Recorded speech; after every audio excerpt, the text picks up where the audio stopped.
Government Television. Welcome to this week's Kern County Board of Supervisors meeting.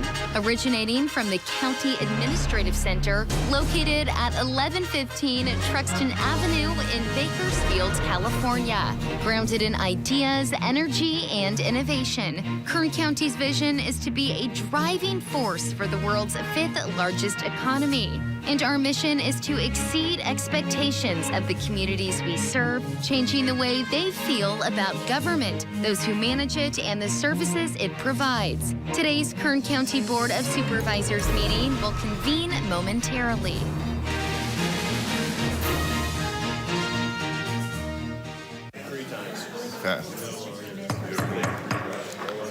Okay, board to reconvene. Madam Clerk, would you please call the roll?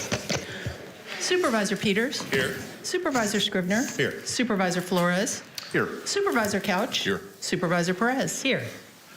Okay, good morning and welcome to the Tuesday, November 28th, 2023, 9 a.m. meeting of the Kern County Board of Supervisors. And we're going to start today's meeting with the flag salute. And if the Honorable Council Member, Pete Espinoza from the City of Shafter, would you come and lead us a flag salute? Please stand. Salute. Pledge. I pledge allegiance to the flag of the United States of America and to the republic for which it stands, one nation, under God, indivisible, with liberty and justice for all.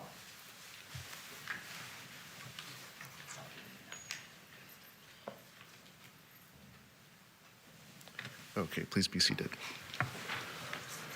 Okay, so we are going to pass over Pet of the Week today and move on to the consent agenda.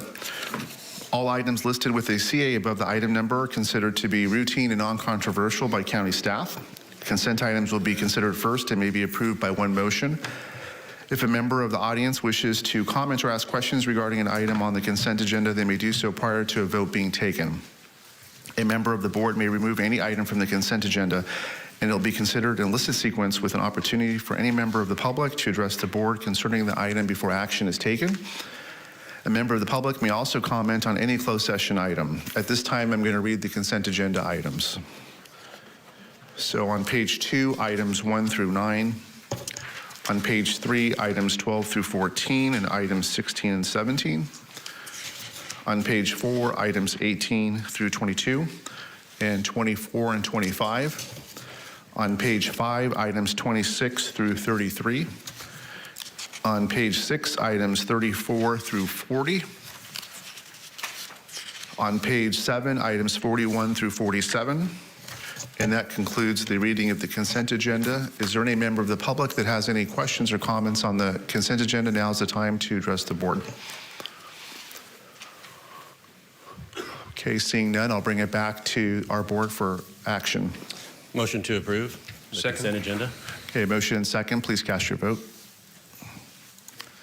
The motion is approved. All ayes. Thank you. Okay, this brings us to item number 10 under public presentations. This portion of the meeting is reserved for persons to address the board on any matter not on this agenda but under the jurisdiction of the board. Board members may respond briefly to statements made or questions posed. They may ask a question for clarification, make a referral to staff for factual information, or request staff to report back to the board at a later meeting. Also, the board may take action to direct the staff to place a matter of business on a future agenda. Speakers are limited to 2 minutes. Please state and spell your name as you're addressing the board. So, public comment, please come forward. Could I get a comment regarding the consent agenda? I forgot to. Oh, sure, do it now? Yeah. Oh, actually, before we start public comment, Supervisor Peters has to make an announcement. Apologies. I was wanting to acknowledge Russell Sentes, who is newly appointed to board for the, I'm sorry, I missed my paperwork here, but it was the Children and Families Commission, and I just wanted to acknowledge his willingness to step up and serve and tell you how much we appreciate that and congratulate you on your new position, and also want to offer you a chance to speak if you were interested. Okay, no problem. Well, we'll just wish you the best of luck and say thanks again for stepping up and being willing to serve on that. Thank you. Thank you, Supervisor Peters, and congratulations on your appointment. Ms. Kraus, I'm going to do the same thing and take some liberty before moving to board member reports, which was I was going to do. In the vein of Supervisor Peters, rather than wait for a public comment, which seems like we might have a lot today, I also want to thank the board for unanimously voting for a great man of this community, Carlos Baldavinos, who we just appointed to the Kern County Housing Authority. And Mr. Baldavinos is the executive director of the mission. He's a man of service, of stewardship, of total servant leadership. He's been in the mission field, literally, and now he's on the mission field and the mission board in a housing capacity, and he'll be a perfect fit for the mission of the Kern County Housing Authority. I'd like to also offer you a chance, if you want, to address the board or say any comments if you want. Okay. Thank you, Mr. Baldavinos. Good morning. Thank you, Supervisor Flores, Chairman Flores, and the board. I am so honored to serve in this capacity. The Housing Authority does good work in this community, and I'm honored to have the opportunity to move forward. So again, thank you again for the opportunity. Thank you, Mr. Baldavinos. Congratulations. Okay, now we'll proceed with normal public comment. Please step forward. First speaker.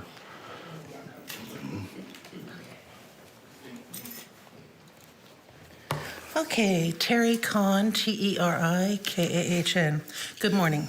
I am president of Tehachapi Mountain Dog Fanciers and secretary of California Federation of Dog Clubs. We oppose establishing a mandatory spay-neuter ordinance for Kern County. There is a way to increase the number of sterilized dogs, reduce the number of stray dogs, and reduce the number of dogs surrendered to animal services. It's all into licensing enforcement. Let me throw some numbers at you. 306,170, the number of households in Kern County according to U.S. Census 2022. 49.8%, the percentage of U.S. households with at least one dog according to the Forbes Financial Advisory, Article 2, June 21, 2023. 152,472, the estimated number of dogs in Kern County. 8,029. The number of dog licenses sold between January 1 and November 15, 2023, according to Nick Cullen, Director of Animal Services. 5%. The calculated license compliance rate for Kern County. $177,465. The amount of revenue received from licenses sold. $1.8 million. The revenue we could see with an 80% licensing compliance rate. $1.8 million every year. Imagine the services Kern County Animal Services could offer with $1.8 million coming in every year from licensing alone. No new spay-neuter mandates, just enforce what's already on the books. It has been proven. Enforce licensing. Thank you. Thank you, Ms. Kahn. Next speaker, please.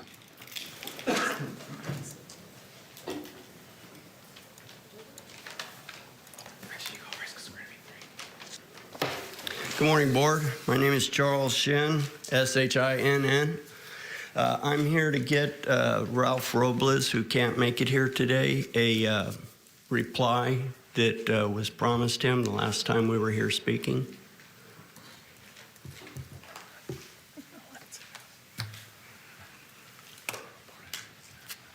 Do you recall that? No, but sir, we are going to have a presentation from our elections official, our auditor controller, Amy Espinoza. So she'll be giving a presentation and update, and those questions will be in her report. If you'd like to stick around for that item, we're going to hear that shortly after public comment. Okay, well, thank you. Just a few refreshers. If Kern County and Registrar of Voters does not have the Dominion software source code or keys to observe the election, how do we know for sure that the election totals are exactly what's being reported? I know that one reply would be that they do a 1% precinct tally, but that is probably 0.1% of the total votes that are cast. And sometimes elections are swung by 12 or 13 votes. So I guess that's it. Okay. Thank you. Sure, and just for the record, it'll be item number 16. Thank you, sir. Okay, you bet, Mr. Shin. Thank you. Next speaker, please.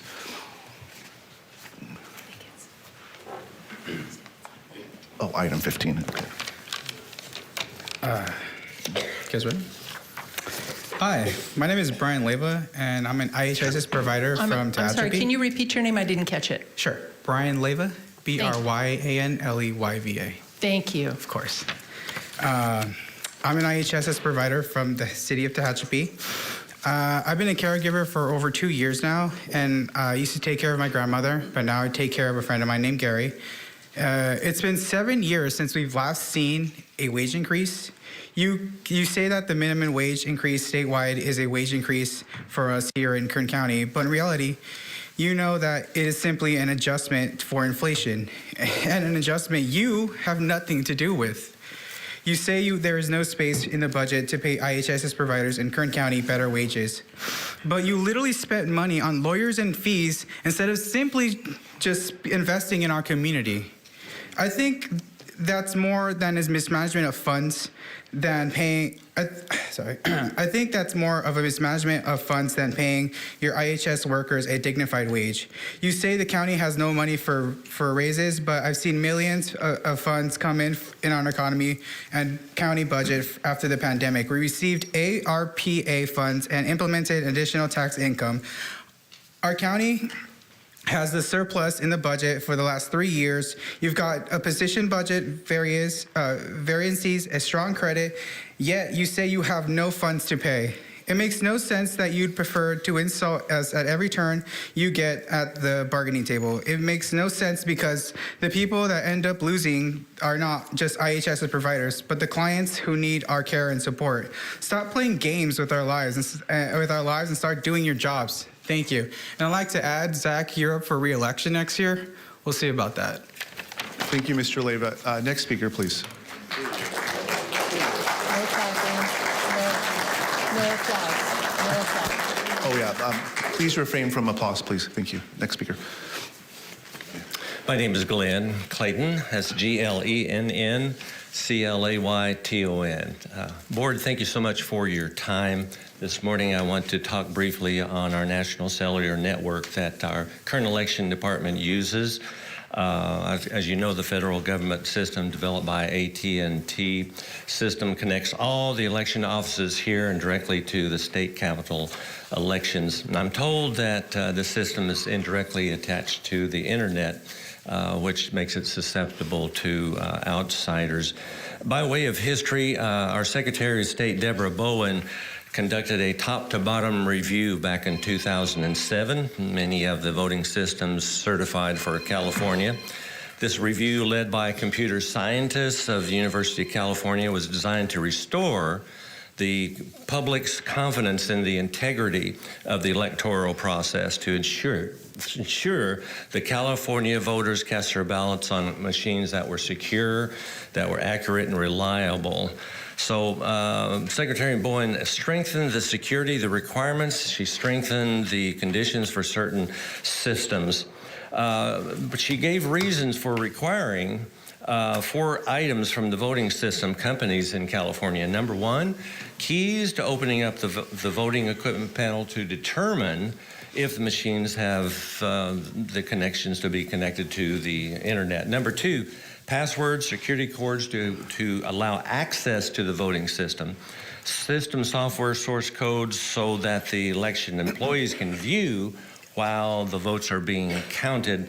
And number 4, to train election employees on how the voting system works. So really, what we're asking this morning is please check into this issue As I understand, the our county council or someone needs to contact the current Secretary of State, request that person share the 4 items that I've just mentioned. Thank you, Mr. Folks, we've gone through a lot of changes in the last 4 years to our country and our voting system. I think it's, for myself, just kind of makes me wonder what's going on, what is accurate, where are the liabilities, and if so, the liabilities, how can we fix it? Thank you. Because Thank I'm you, Mr. sure that Clayton. you're like me. We want accurate, Mr. Clayton, your time has reliable- expired. Thank you so much. Okay. Appreciate Thank you it. very much for your time. Thank you. The next speaker, please.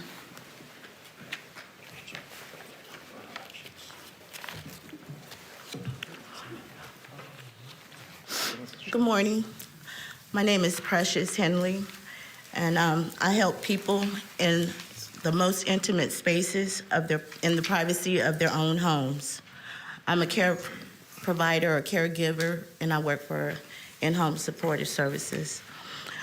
We all play an important part in the lives of one another in one way or another.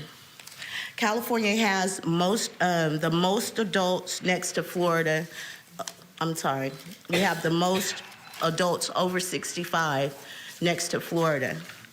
Kern County has about a 75% population growth in the last year, with 141,000 older adults, 6.5 Black, 11.4% Asian, 24.1% Hispanic, and 55% white. People get older, and their support circles get smaller. Spouses pass away, children move away, friends die or pass away.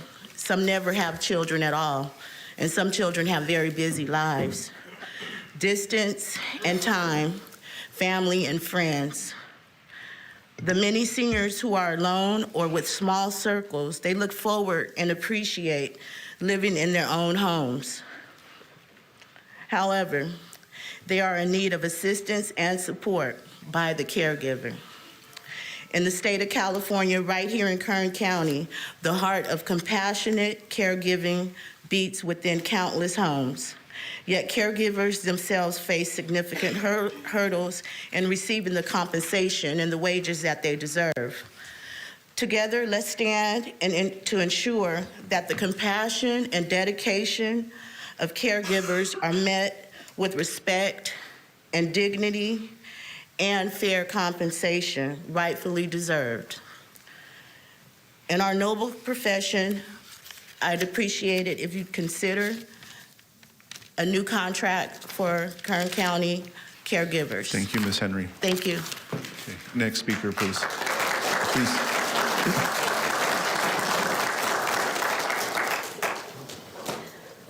Good morning. My name is Taylor Thomas, Taylor Thomas. I'm the Vice President of Legislative Affairs at CSU Bakersfield for the 2023 to 2024 academic year. At CSUB, one of our primary goals is student advocacy and ensuring student voices are heard. Assembly Bill 2815 and the Kern County Elections Office compliance enables us to meet this goal. Having this ballot drop-off on our campus will allow us to ensure students have an accessible way to voice their opinions and concerns. This box will not only benefit students, but our entire community as well.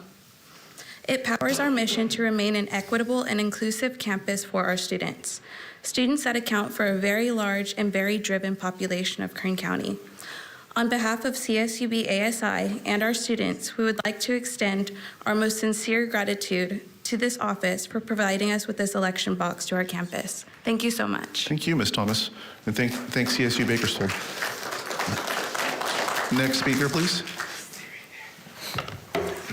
Hi, good morning. Buenos dias. My name is Ignacio, Ignasio Castillo, Castillo. And I have the pleasure of serving as this year's Executive Vice President for Associated Students at Cal State Bakersfield. I come here today to say thank you to the Kern Elections Office for working in meeting compliance with Assembly Bill 2815, which requires that the county shall work with their CSU campus to place one designated ballot drop box location on campus grounds. Just last week, the ballot drop box was placed on our campus, and it represents a strong affirmation that we must uphold democracy for all of our citizens. It is vitally important for our students who don't have vehicles nor the resources to go to their nearest polling location off campus. This ballot box reduces the equity gaps to ensure that our 400 students who live on campus housing have the equal opportunity to make their voices heard for the upcoming 2024 elections as anyone else living in the county of Kern. Thank you. Thank you, Ms. Castillo.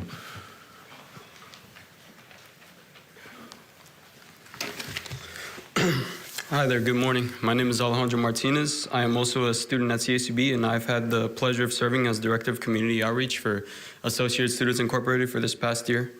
I would just like to send my regards, and I would just like to thank you for allowing us to have a ballot drop-off location on our campus. This location helps out our students tremendously, and it furthers the efforts of outreach on our campus. And I would just like to send my gratitude, and would like to thank you all for allowing us to have this location on our campus, because, you know, a lot of issues we face is that we have a lot of students in housing who are, you know, oftentimes unable to, you know, come here and, you know, drop off their ballots at certain locations. And a lot of times our students are busy or either in class and don't have the time to go to certain locations to drop off their ballots. So the fact that they have it on campus is a great resource to our whole campus and all the students and all the faculty there. So I'd just like to thank you so much, and I hope we can continue these efforts in outreach on our campus. Thank you so much. Thank you, Mr. Martinez. Next speaker, please.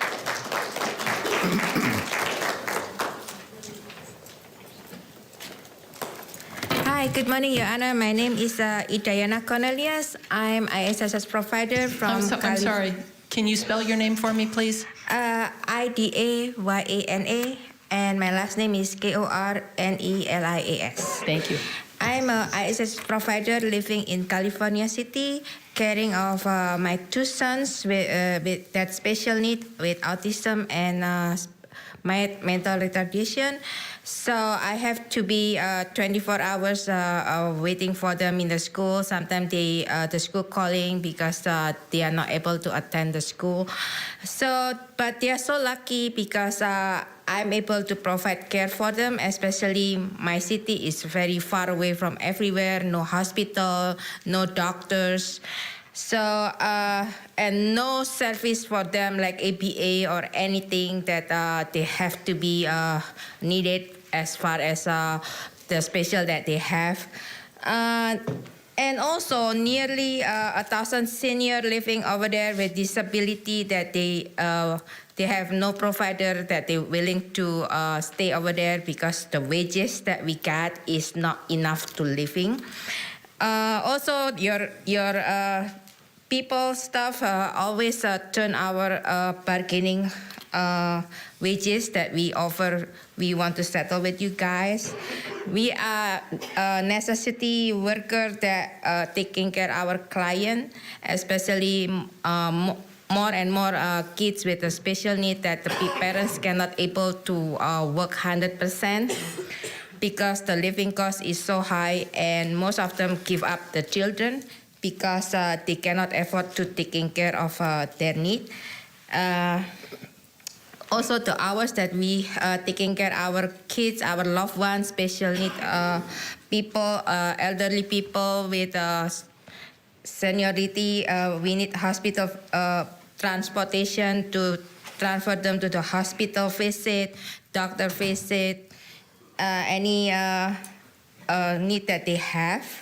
So I need you to understand the job is necessity for the client that we support. So I need you guys to see the wages that we need to help us keep our family. Thank you, ma'am. Thank you. Appreciate your comments. Okay, have a nice day. You too. Next speaker, please.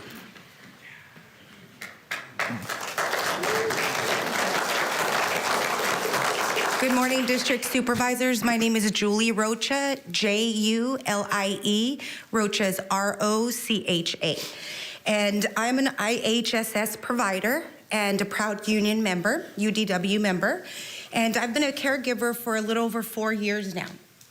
In 2018, my daughter's Following my daughter's 18th birthday, she was rear-ended by a drunk driver. That left me to have to leave my career behind and become her full-time caregiver. My story is like a lot of my brothers and sisters here. It's unpredictable. It could happen to any one of us. So as I speak today, I ask that you put yourself in our shoes. So my daughter lives with a traumatic brain injury, by the way. So it could happen if someone can become ill. They could be born with a disability. Our veterans can become injured and left in a vulnerable situation where they rely on care. That's what we do. We provide care. And as you know, we're currently in the middle of negotiations for a new contract here in Kern County. After 7 years of not giving us a penny, you continue to offer scraps, if that, for our life-saving work. We're on the urge of a care crisis. We can see if you look down the street, care crisis. It's time that you all take responsibility for those who need care here in Kern County. And that starts with paying the IHSS workers more money. We need to survive as well. I hold a master's degree. I had to make a choice, take a pay cut, a huge pay cut. It can happen to any one of you because that is an unpredictable circumstance. I'm standing in food bank lines, and that's okay. I'll probably do it because it's a community resource. But this is where I'm at today. This is where my brothers and sisters are at today. We are people who are providing care for our loved ones. I cannot go and use my degree because there are not very many people like my brothers and sisters who will do it for pennies. Thank you, Ms. So you can't Rocha. keep pawning off our county's gap in services to the state because it's on you all. It's on your Thank you, ma'am. watch and on your budget. Thank you. Thank you.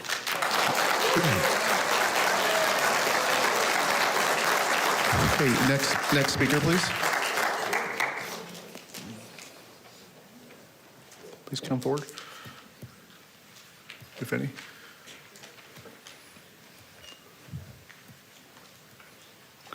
Okay. Thank you all for your comments. At this time, I'm going to ask Jim Zervis, our CEO, to address some of the questions and comments raised and maybe give an update on negotiations. And also, if you could touch upon the structural arrangement that we have with the state vis-a-vis the counties, that might be good for the edification of the watching public. Sure. Honorable Chairman, members of the board. Sorry, I'm going to make sure my mic was working. We are in active negotiations with UDW. In fact, I think our next bargaining session is scheduled for tomorrow, so we look forward to continuing that process. It has been, I think, a valuable and healthy discussion to date with quite a few back and forth.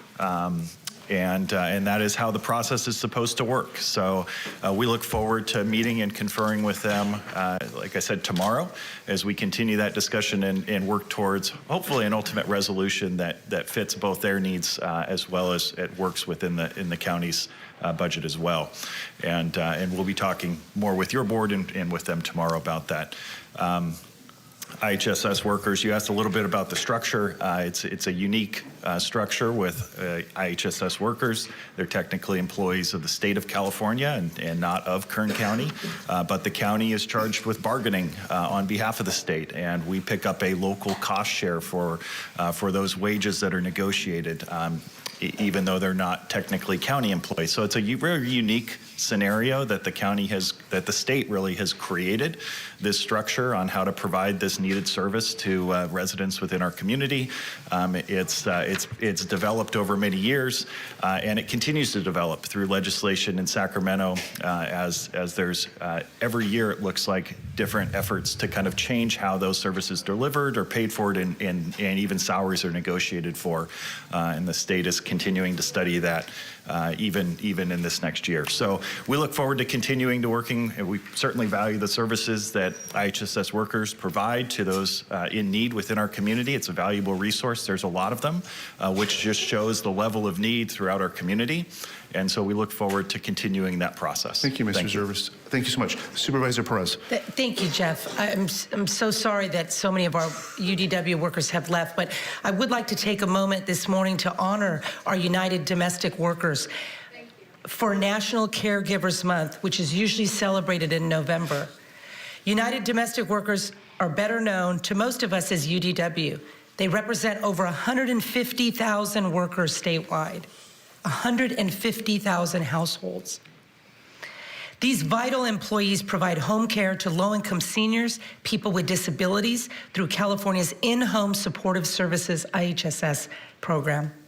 Although we know they have always been essential, IHSS providers were officially declared essential by the governor during the pandemic, and UDW members courageously put themselves in danger to keep their clients safe, our neighbors.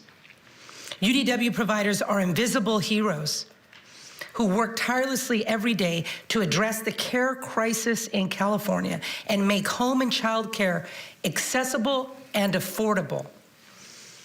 I would like to give you my heartfelt and deepest appreciation for everything that you do for us.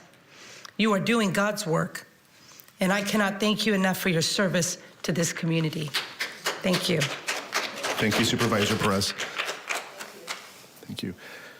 Okay, thank you. Now, that brings us to board member announcements or reports. Okay, I have one announcement that I'd like to make as chairman, using my prerogative, that we will hear item 23 out of order and hear it next on the agenda as the next item, and then 16 after that. Okay, so moving forward to that agenda item, that brings us to item number 23. And this is a request from the Board of Supervisors, 4th District Supervisor, Supervisor David Couch, to hear City of Shafter presentation regarding the Shafter Learning Center. Supervisor Couch. Thank you, Mr. Chairman. I want to thank the board for indulging us just for a few minutes. I thought it was important to allow these folks to tell us a little bit about the project that they have undertaken and the success that they've enjoyed. It's a real tribute to what you guys have done. So I want to introduce who will be speaking to us today. That'll be, I believe, up first is David Franz. He's the Director of Education Partnership with the City of Shafter. Also with us today is Jessica Wateski. Did I say that right? Well, that was close, wasn't I? Wojciech, gotcha. With Bakersfield College, Vice President of Instruction. And also is Katie Wiebe, who is with the Friends of the Shafter Library. So, Mr. Franz, welcome to the Kern County Board of Supervisors meeting, and take it away. Thank you very much. Thank you. Good morning, Honorable Chairman and members of the Board of Supervisors. Thank you, Supervisor Couch, for the invitation. My name is David Franz. I'm the Director of Education Partnership for the City of Shafter. And this year, at the League of California Cities, the City of Shafter was honored with a Helen Putnam Award for excellence for creating a new municipal library with the partnership, through a partnership with Bakersfield College. And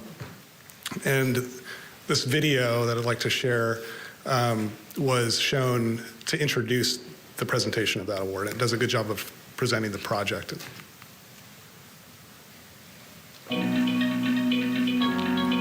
After pandemic closures left Shafter without a library, the City Council and community rallied to establish the Shafter Library and Learning Center. The city partnered with a local college and installed a self-checkout kiosk to reduce staffing costs. The combination of partnership, outsourcing, and technology allowed the library to open with existing staff and resources. Now residents of all ages can enjoy this municipal library, learning center, and educational hub.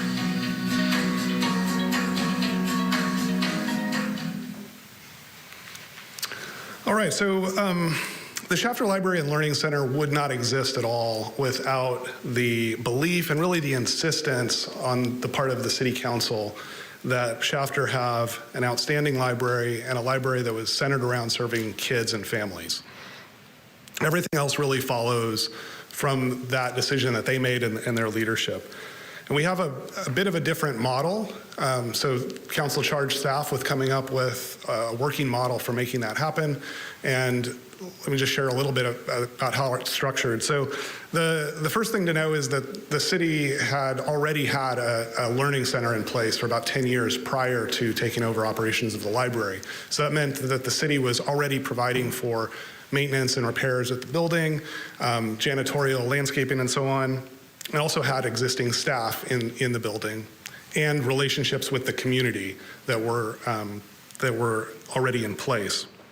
What we didn't have was a way of staffing or the expertise to staff a library, a public library, and that is where Bakersfield College came through for us and provided a full-time staff member, 2 part-time staff members, a lot of expertise to help us get a public library off the ground. They did a lot more than that, and you'll hear from that a little bit more about that later. And then in addition to this, the city of Shafter needed to pay some incremental costs, books, supplies, library software. And just that incremental cost, in addition to the maintenance and so on, was an additional $100,000 a year. So this is a library that prioritizes children. You can see here the children literally paint the walls of the library. 80% of our books, 80% of our circulation is for children. And our biggest event of the year happens in the spring. It's the Dia del Niño celebration, which you can see there on the right, which is the Day of the Child. Here are some snapshots of the results. Compared to a typical California library, we're small but mighty.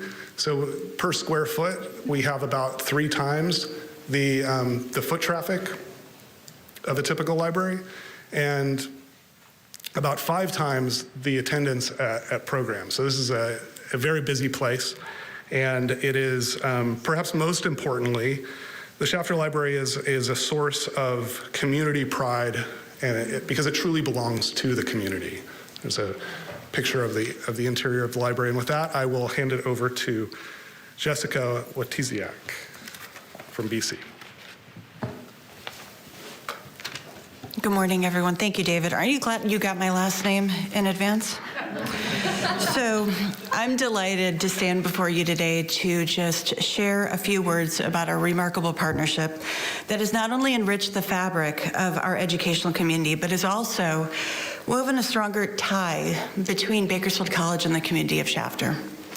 Currently, we proudly host Bakersfield College classes at the Shafter Library and Learning Center, extending our educational reach into the heart of Shafter. This initiative is not just about bringing academic courses closer to home. It is about making education accessible, breaking down barriers, and fostering a sense of community that transcends geographical boundaries. In addition to our classes, we are committed to providing weekly support services at the Shafter Library, offering guidance on course selection, program options, and assisting individuals in navigating the educational journey. Education is not merely about attending classes.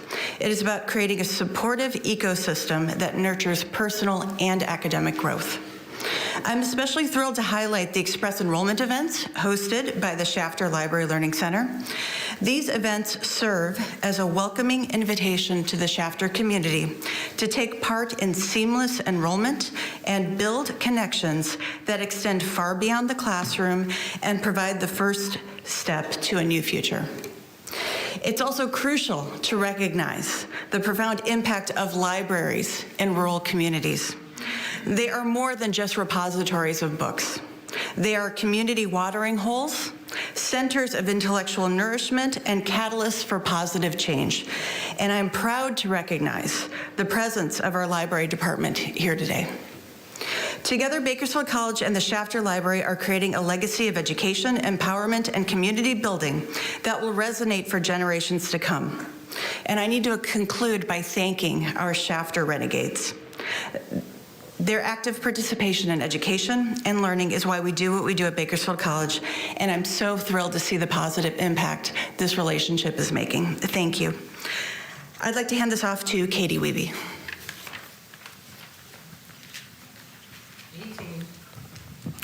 Hi, I'm Katie Wiebe. I am a resident of the Shafter community for 18 years, and I am the president of the Friends of the Shafter Library since we had a rebirth in 2014, and we've been going strong ever since. Because of the community of Shafter's enthusiasm for our local library, we've been able to work with many partners, some in the room today who've made a big impact on this effort, and other smaller impacts from those outside this room. And we've been able to create a library that we can all enjoy and be proud of. It truly is the crown jewel of the city of Shafter. The Friends have been able to contribute by raising funds to pay for murals that we've had our children help to paint. So it's not just we're paying someone to paint, we are involving our children and families in literally putting their stamp on the library, and then they want to come back and see what they've done. We've also contributed to cultural events like Dia de los Muertos and Dia del Niño. I'm also an educator in Shafter. We know that books are both mirrors and windows. They are mirrors in that they can reflect who we already are, what our beliefs already are, what our culture already is, but they're also windows in that we can see into the lives of other people through the pages on those books. Libraries are also the physical embodiment of that concept. We can meet and rub shoulders with people that are like us, that we share interests and beliefs with, but we can also connect with our neighbors who are different than we are. They might have different income levels, different religious beliefs, different cultural traditions, but in the library, we can be neighbors and we can be together. So we are thankful for this library that has been created in Shafter. We're really proud of it, and we're thankful for your support. If you have any questions, you can direct them to the group. I don't know if I will be the best one to answer them, but thank you for your time. Thank you, Ms. Weaver. So since this is an agenda item, is there any public comment on the item from the public? Okay. And just as a reminder to the board, this is a non-voting item. So thank you all. Once again, Shafter outdoes itself, and it's just a beacon of progress and learning and private-public partnership and exciting initiatives. So kudos to you. We're well served. Oh, Supervisor Couch. Oh, Supervisor Perez, then Couch. I'll wait for Supervisor. Okay, Supervisor Couch. Okay. Okay, Supervisor Perez. Supervisor Couch, thank you for this presentation. I'm just reminded again of why Shafter is one of the best run cities in California, probably the country. And it's only partially because Jim Zervis was your old, a cohort and partner out there. But really, I'm so impressed with the individuals that I see emerging out of Shafter. And not just in its political representation, very nice to see you from the city council, but there is something very special in Shafter that it really is a light. It is so good to see you again here and educating us about what is possible in the library system, what is possible when the spirit of community is manifested through its public servants in a way that really shows partnership, in a way that really drives community. And I want to thank you for your time, what you're doing in that community, how you're showing the rest of us, best practices, frankly.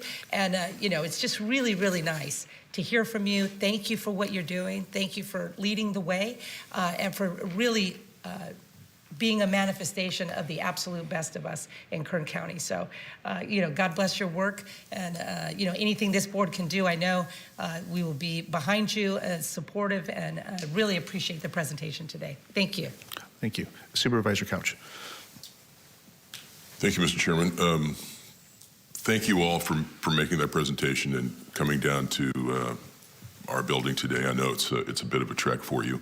I want to make sure I recognize, I think I see two of the Shafter City Council members.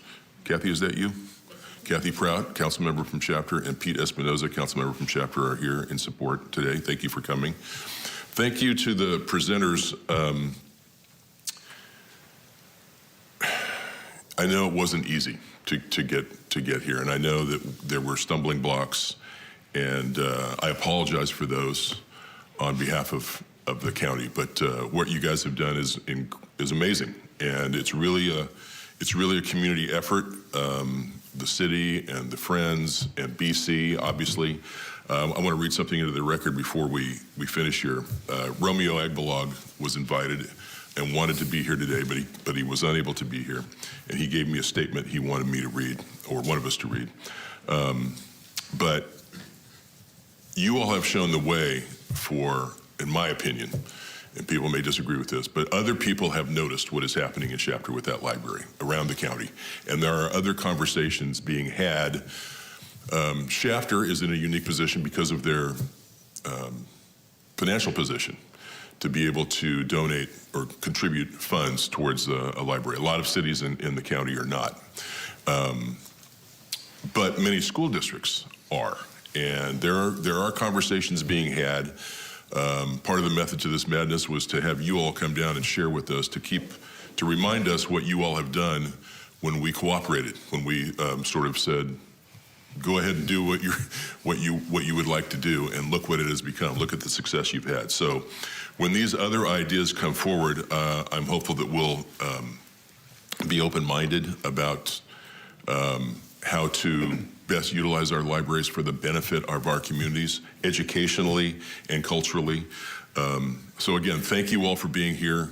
I really appreciate you coming down and making the trip, but I also really appreciate just the hard work that you have done on behalf of your community and utilizing the asset that was probably being underutilized, and that's putting it mildly. Let me, Mr. Chairman, if you wouldn't mind, I'd like to read what Romeo would like to put on the record. Romeo, who is a trustee for Bakersfield College, says, BC is heavily invested in rural initiatives and bringing higher education to students by meeting them where they are. BC is invested in Shafter, and when I learned that the public library was closed, BC sprung into action to help out our partners at the City of Shafter and help them restore a resource that our students needed. By working together, a new, bold, and innovative model was formed that restored the library and enhanced the services and experience offered to the students and the community at large by way of expanded hours, new books, programs, and articulation between the library and the Shafter Learning Center. In short time, this collaboration has earned awards from the Shafter Chamber of Commerce and now the League of California Cities, and is being showcased as a shining example of partnership and a library service delivery model of the future. I don't think I could say it any better than that. So thank you again. Thank you, Mr. Chairman, and thank you, Board, for allowing us to indulge a little bit and hear a little bit about the Shafter Library and Learning Center. Thank you. Have a great day. Thank you.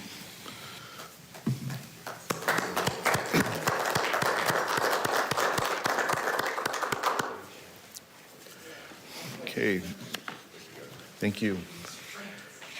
That brings us to our next item under the Auditor, Controller, County Clerk. This is an update on investments and operational improvements and additional security for Elections Division. And this is a non-voting item. And I see Amy Espinoza is making her way to the front. So we'll wait for you to come.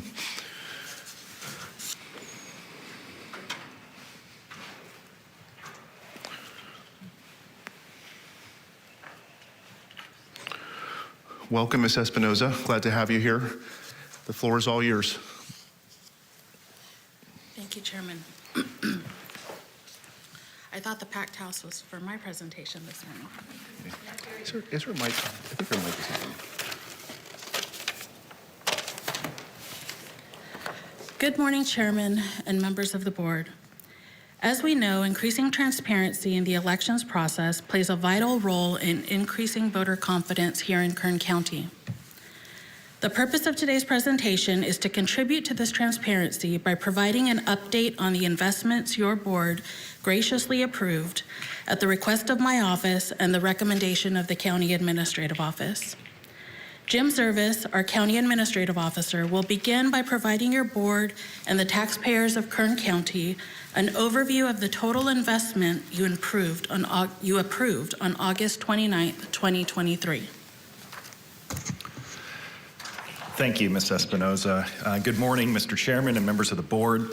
As noted in the staff report, over the past really decade as the county struggled through the fiscal crisis that was before us, all costs, including the elections divisions, had to adjust and reduce cost, share resources, and live within their means, really to limit the impact on the county's general fund during that fiscal emergency.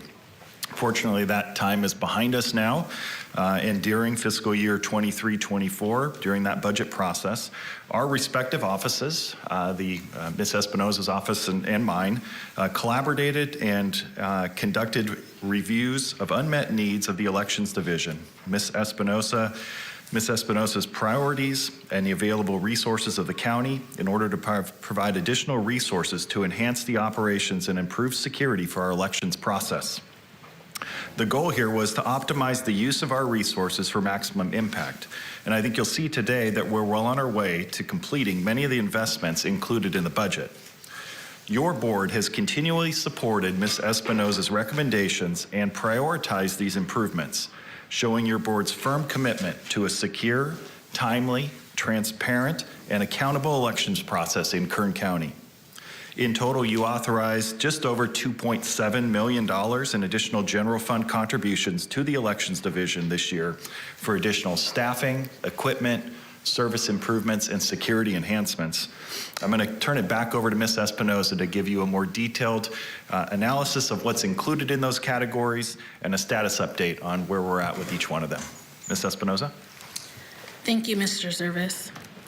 Before jumping right into the update on fiscal investments made in elections, I would like to share some improvements that election staff have been working on for the upcoming 2024 election year. First, our candidate filing process has been streamlined.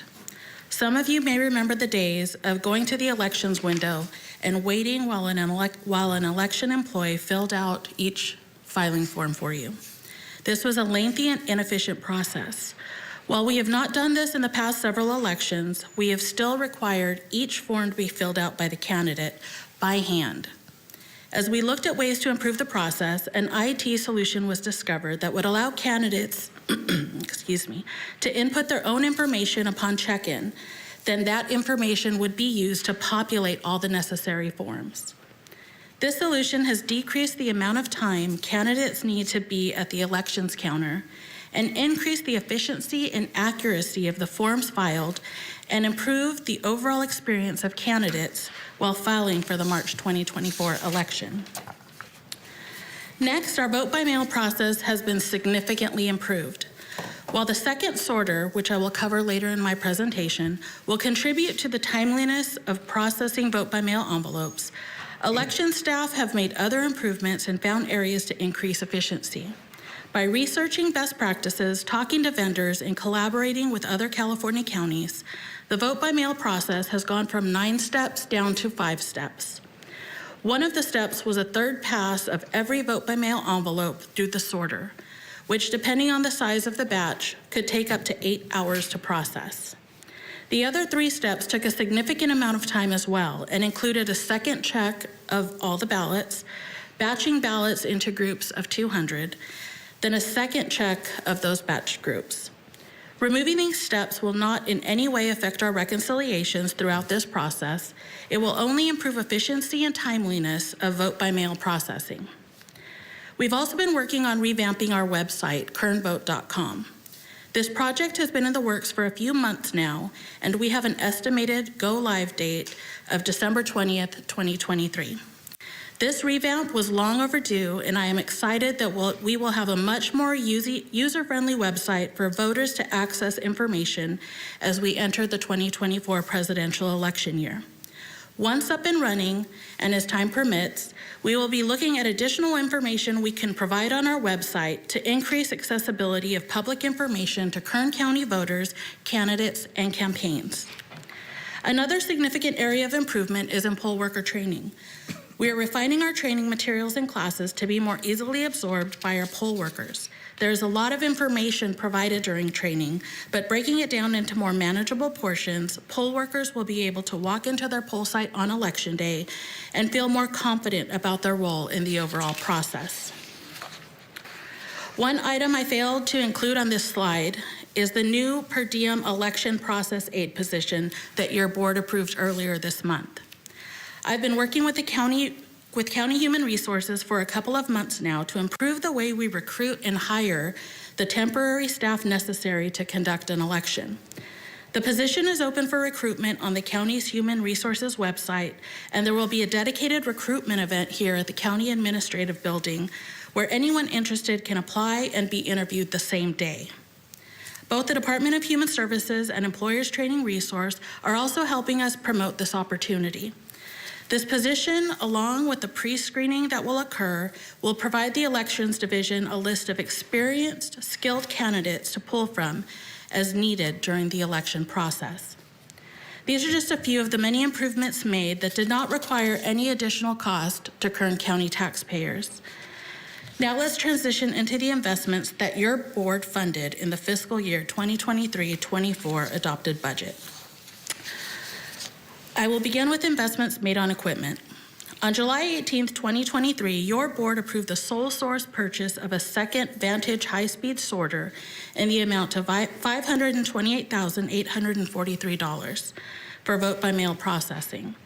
Along with the approval to purchase, your board approved electrical upgrades in an amount not to exceed $100,000, which were necessary to run through electricity into the vote by mail room to power the second sorter.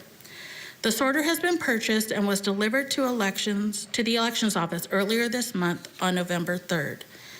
Per General Services, the electrical project should be completed by December 22nd.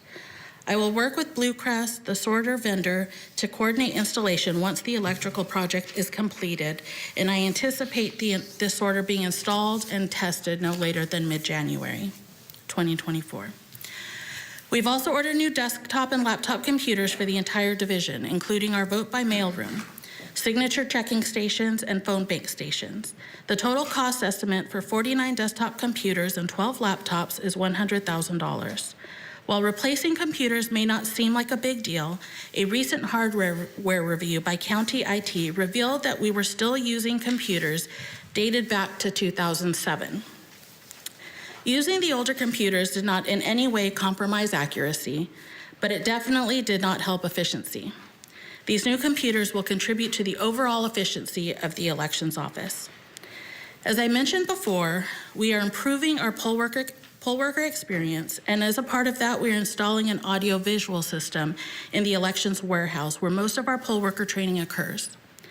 We are installing a hanging projector, a 16-foot projector screen, speakers, and connections for training laptops, as well as for a training e-poll book. The cost of the system is approximately $52,000 and is expected to be completed by the end of January 2024 and in time for our first poll worker class, which will be scheduled early in February. Also in the works is an enhancement to signature checking stations. This project will cost less than $10,000 and will consist of additional signature checking stations, large televisions to mirror up to 4 stations at a time, wiring, and labor cost of county IT. This project will allow observers to better view the signature checking process. All these projects are anticipated to be completed in time for the March 2024 primary election. Next, I would like to update you on investments in staffing. Your board approved the addition of 4 permanent positions this year. The first is an assistant registrar of voters. This position provides for another executive level staff member to oversee the elections process. This position was flown nationally, and the first round of interviews will occur this week. I will conduct a final interview by the end of next week, and I hope to appoint someone before the end of the calendar year. The second is a departmental public information officer. This position provides the Elections Division with a dedicated staff person to help drive my commitment to voter education and outreach, as well as providing timely and informative election communication to all of Kern County. This position was filled by Adam Clark, who's in the audience today, who started in my office on November 6th. Mr. Clark is currently working on developing an elections communication plan, as well as exploring multiple avenues for getting information out to our voters. The third position is a senior accountant. This position allows many accounting duties that had been absorbed by the auditor controller staff to be appropriately assigned to the Elections Division. This position will be responsible for duties such as election billing, procurement, cost accounting, accounts receivable, accounts payable, and inventory. We are currently in the process of scheduling interviews and hope to find a suitable candidate soon. The fourth position is an administrative coordinator. This position allows for greater support in the administrative functions of the office. We have not begun recruitment on this position as of today, but I plan to fill this position by the end of January 2024 and in time for the March 2024 primary election. These 4 additional positions will allow the Elections Division to work more independently and not require as much support during election time from the other divisions that fall under the Auditor, Controller, County Clerk. These positions assist in making the workload of staff more manageable so my office can continue conducting successful elections for the voters of Kern County. Finally, I would like to update you on the investments and security enhancements. Before I get into the details, I want to assure our residents that physical and cybersecurity are a top priority of all county departments, but especially of our County Information Technologies Division. It is the first thing they ask about when starting a project and the last thing that is tested prior to any go live. Now, the first enhancement we are working on is live streaming ballot processing. We will install cameras in the vote by mail room as well as in the ballot counting room that will provide a live feed to our website whenever ballots are being processed. Other counties throughout California provide this accessibility, and it is something that Kern County can provide for under $50,000 per election. This will allow Kern County voters who are unable to make it downtown to the elections office to log on to our website and observe the process from the comfort of wherever they happen to be. The second item on this slide is general security enhancements to both the main elections office as well as the elections warehouse. These enhancements include purchasing and placing additional cameras in vital areas, as well as additional physical and cybersecurity measures throughout the elections division. I am still working with County IT to fully scope out these projects so that a cost estimate can be provided. Based on preliminary analysis, I do not expect these enhancements to exceed $350,000 in total. I also received word yesterday morning that Kern County has been allocated $175,000 in Help America Vote Act funding, grant funding, for security-related costs. I have not had a chance to look into this further, but upon my initial review, this funding could be used to offset the total cost of these security enhancements. The last item I would like to update you on is the ballot box cameras. 18 wireless cameras were purchased, and all but 4 have been installed. Initially, there were 17 drop boxes throughout Kern County, but as you heard earlier this morning, Assembly Bill 2815 was passed, which requires a ballot drop box to be installed on all California State University campuses. I'm delighted to report that a Kern County ballot drop box has been installed on the CSUB campus. We are working with CSUB to determine whether the county needs to install a camera on campus or if their existing surveillance is sufficient. I am also working with Bakersfield College to hopefully place a ballot drop box on their campus. While they are not required to place a drop box on their campus, it would provide another convenient location for our East Bakersfield residents to easily deliver their voted ballots on the days prior to Election Day. If it is determined to be needed, we will install a camera at this location as well. We are still exploring the most efficient way to make this footage available to anyone wishing to see it. Total cost of this project is not expected to exceed $30,000. I have asked Pearson Jew, Deputy Chief Information Technology Officer, to provide additional information on the details of the cameras being installed. Thank you. Good morning, Chairman Flores and distinguished members of the Board of Supervisors. Kern County ITS has taken a security-centric approach with the projects and initiatives related to the upcoming 2024 election cycle. The security policy is comprised of several key components to protect the organization's assets, information, and operations. These components include, but are not limited to, physical security, risk assessment and management, access control and identity management, data security, network security, incident response and management, security awareness training, security monitoring and analytics, governance, and compliance. The installation of additional security cameras as part of the elections Department's security strategy will help enhance the monitoring, surveillance, and overall security of the election infrastructure. Assessments of the security enhancements at various election facilities and drop box locations throughout Kern County have been completed. This includes identifying crucial areas such as ballot storage areas, voting stations, county rooms, and all other sensitive locations that require monitoring. Security cameras that are suitable for relevant environments or locations have been selected and procured. Considerations such as weather resistance, night vision capability, resolution, coverage area, and costs were identified in the selection process. Kern County ITS subject matter experts have determined optimal placements for each camera, ensuring that the cameras cover all critical areas with minimal blind spots. Cameras were mounted in elevated positions to provide an expansive view of the surroundings. The Kern County ITS infrastructure and security teams will collaborate internally to establish a secure network infrastructure to support the security cameras. This includes implementing strong encryption, secure access controls, and regular network monitoring to ensure daily operations and prevent unauthorized access to the camera feeds. Redundancy plans are currently in development for the camera system to ensure continuous surveillance even in the event of hardware failure. This will involve deploying backup cameras or implementing failover mechanisms in case of camera malfunctions.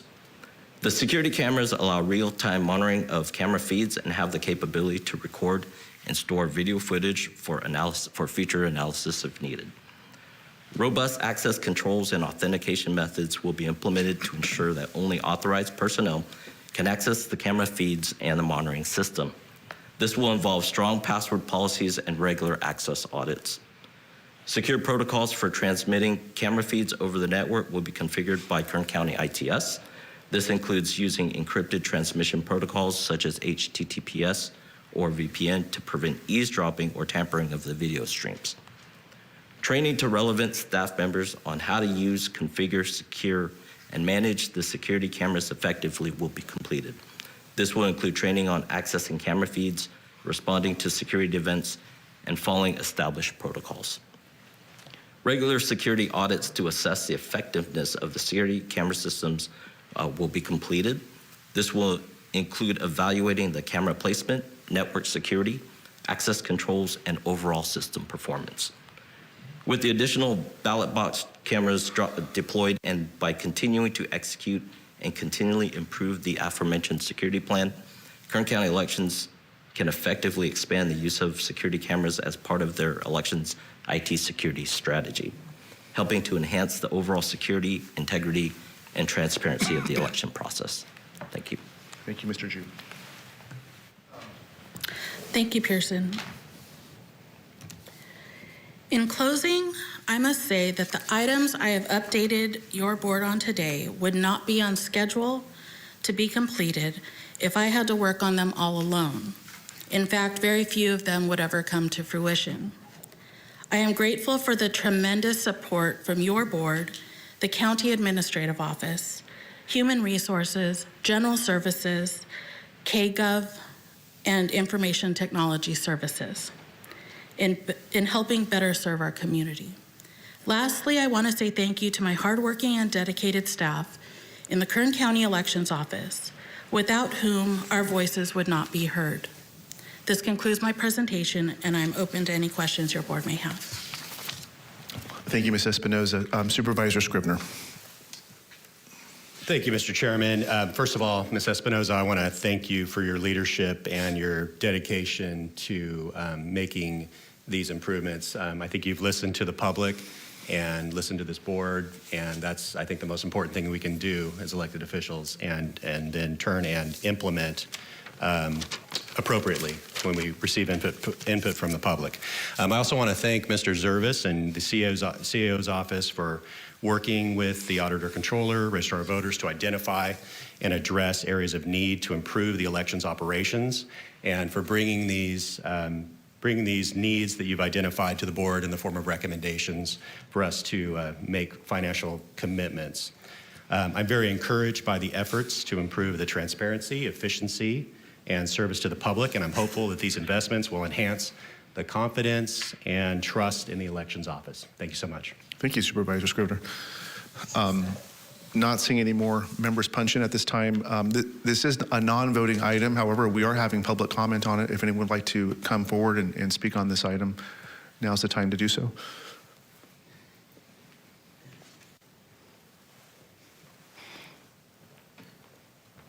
Good morning, welcome. Good morning, Chairman Flores, Board of Supervisors, thank you. My name is Tom Pavich. I am the Kern County Coordinator for the Election Integrity Project, California. We've been here in Kern County for over 12 years and statewide observing elections. A question I have to the board would be, why is it that private citizens, private organizations such as ours that are nonprofit, all volunteer, are the ones that have to uncover issues and flaws that we see within the election process? Why is it that the elections department can't be audited? To my knowledge, that has not ever taken place.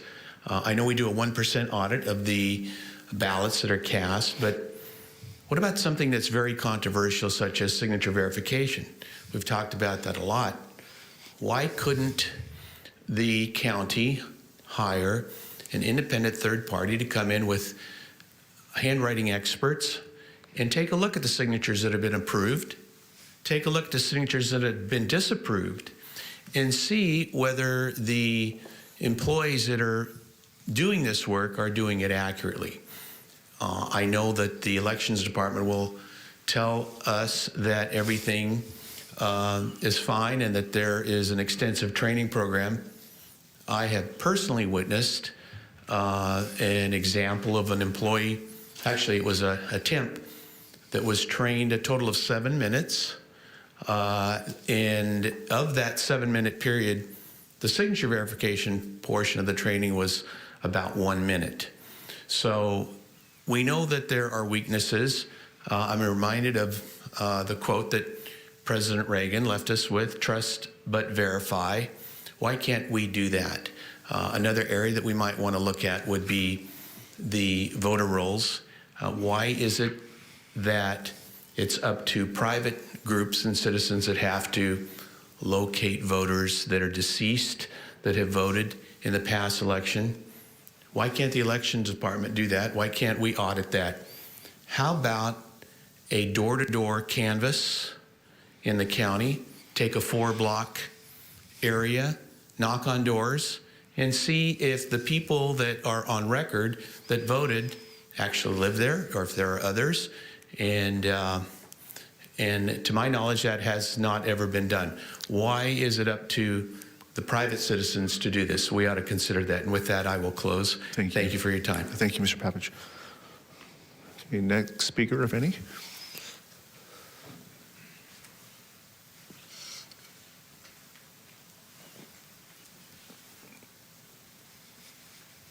Hello, good morning. My name is Tanbir, and I'm a general citizen of County of Kern. And my question is, I just heard about the privacy and security of an online system about ballots. And I have a question what kind of protocols are going to be used to transmit the data from cameras to a database, and what kind of database is used in this process, and what is the security and privacy you are using to protect your cameras? Please proceed, sir. And also I would like to know where would be the database center where all the data is going to be saved, and what's the protocol, as you mentioned, like hypertext markup language, HTTP. So it's not any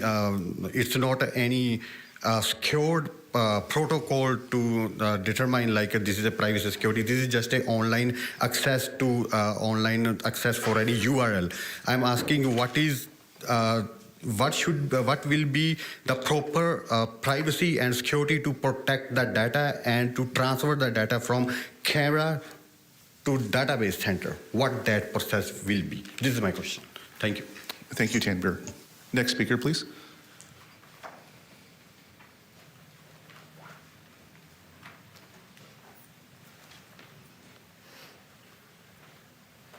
Good morning again. Good morning. Charles Shin, S-H-I-N-N.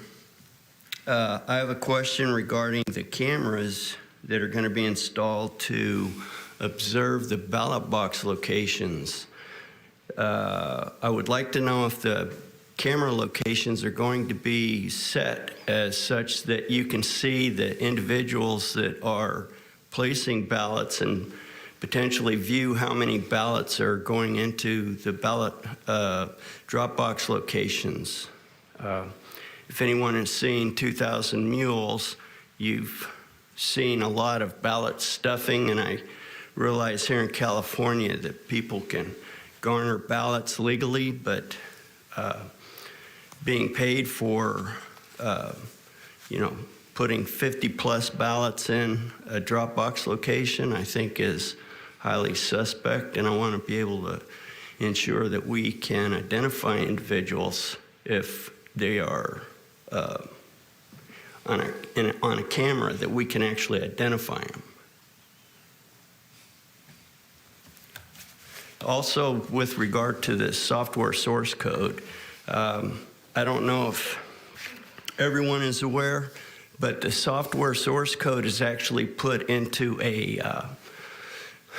by the Secretary of State into a safe location, and it is maintained there. So if the software source code is actually put into a secure location, I wonder if the ROV has access to, make use of observing actually what's going on inside the election system as votes are being tabulated. Thank you. Thank you, Mr. Shin. Next speaker, please. Okay, seeing none. I'll give one final round to Ms. Espinoza if you'd like to say anything in conclusion, or if you'd like to just bring it back to the board. I'm just offering whatever you'd like. We'll follow your lead. Thank you, Chairman. I just wanted to mention a few things, just kind of to clarify here. Mr. Pavich got up to say that our temps are trained for 7 minutes and only 1 minute on signature verification. That is not the case. Our temps who are doing signature verification, I want your board and the public to know that they do have training before they actually start looking at those signatures and processing those. And then to Mr. Shin's question on the cameras that we are placing and what they are going to be able to see or what they'll be recording. First of all, I want to remind everyone that having cameras on these ballot boxes are not a requirement of the state. And in placing these cameras, it's balancing, one, security, transparency, and two, still maintaining the integrity of the anonymity of voters who are casting their ballot. And so we do have full view of all of the cameras. They are in different locations depending on where a building lies. It could be in front of the camera, in front of the box. It could be behind the box. It could be on the side. But we had to work with what we had. And again, that is a concern of mine, is the average citizen going in, and they should be able to submit their ballot without being on surveillance. Thank you. Thank you, Ms. Espinoza. We appreciate your presentation, particularly in advance of the upcoming election come March.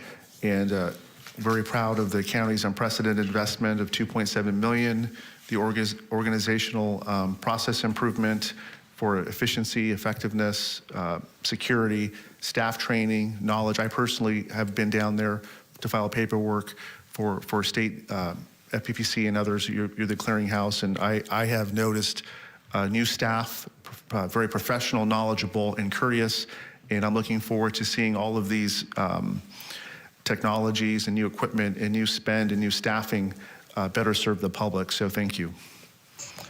Okay, so that's a non-voting item, and that brings us to adjournment. Oh, Supervisor Couch. I have some questions, but I'd rather just meet with you after the meeting or tomorrow. Thank you. Thank you, Supervisor Couch. Okay, having no more items to consider, I will entertain a motion to consider in closed session items under County Administrative Office 48 through 50 and items under County Council 51 through 58. So moved. Thank you. We're adjourned.